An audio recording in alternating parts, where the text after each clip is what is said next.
teach the controversy rather than try and censor out the information that shows that evolution is questionable. Seriously, where did you study science? Well, see, that's the point.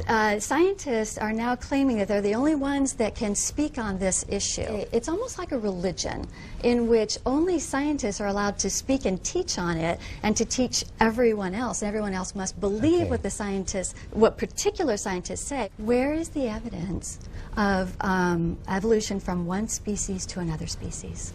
The macroevolution. There's microevolution within a species, but not going from one species to another. Oh, really? If we had gone from that broad of an evolution, there should be overwhelming tons of material evidence, not just an isolated thing here and there. But again, there is not evidence. Almost every fossil you find is intermediate with something and something else. If that were the case, the Smithsonian Natural History Museum would be filled with these examples, but instead they're not. It is. I just told you about Australopithecus, Homo habilis, Homo erectus, Homo sapiens. By the way, archaic Homo sapiens and then modern Homo sapiens. That's a beautiful series of intermediates. You're still lacking the material evidence. The material evidence is there. Go to the museum and look at it. Have you seen Homo erectus? Have you seen Homo habilis? Have you seen Australopithecus?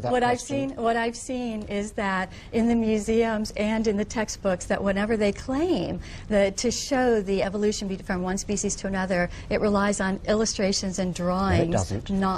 not any material evidence. If they were in the museums, which I've been to many times, then I would look at them objectively, but there's a variety of opinions across the board among those who may not buy completely into the hardcore ideas of evolution. There are those who believe in different levels of evolution within creation, and that really shows kind of a creative independence within our movement that seems to be a bit lacking among those who believe in evolution and only evolution. And the ad hominem attacks to ad hominem attacks, ad hominem, it's the hardcore evolutionists that reject the idea of a creator that then pave the foundation for very brutal societies. Communism was based on atheistic beliefs and evolutionary beliefs. The atheistic belief, the evolutionary belief, is that you're unnecessary and unneeded if you cannot provide something for society. Can you point to any positive scientific evidence in favor of creation? I think the fact, as you pointed out, DNA, I think DNA helps to show that each one of us are individuals. And yes, but they have to be individuals distinct. for evolution to work. I mean, I don't think that's the case. I think that the fact that each one, we don't have good evidence of positive mutations being the ones that are then built on, because if they're a mutation, they're alone. So in order for something to rise up and have more of it, you need to have a good base to choose from. For example, a recessive gene in a person.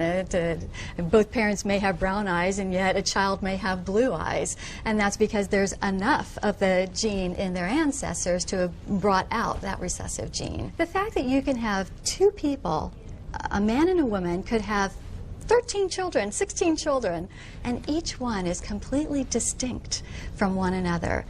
That shows that even though they came from a common parentage, that yet there's still a creative element for each one of those human beings.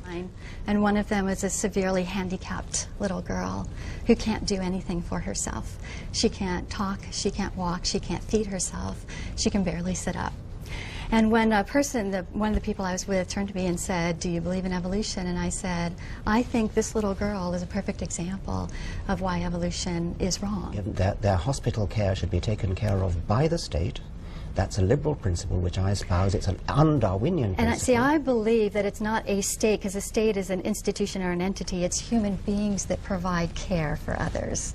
I think helps to show that people are using their critical factories, and so we don't need to deny any facts, because the facts end up bearing out our beliefs. If evolution had occurred, then surely, whether it's going from birds to mammals or even beyond that, surely there'd be at least one evidence. There's a massive amount of evidence.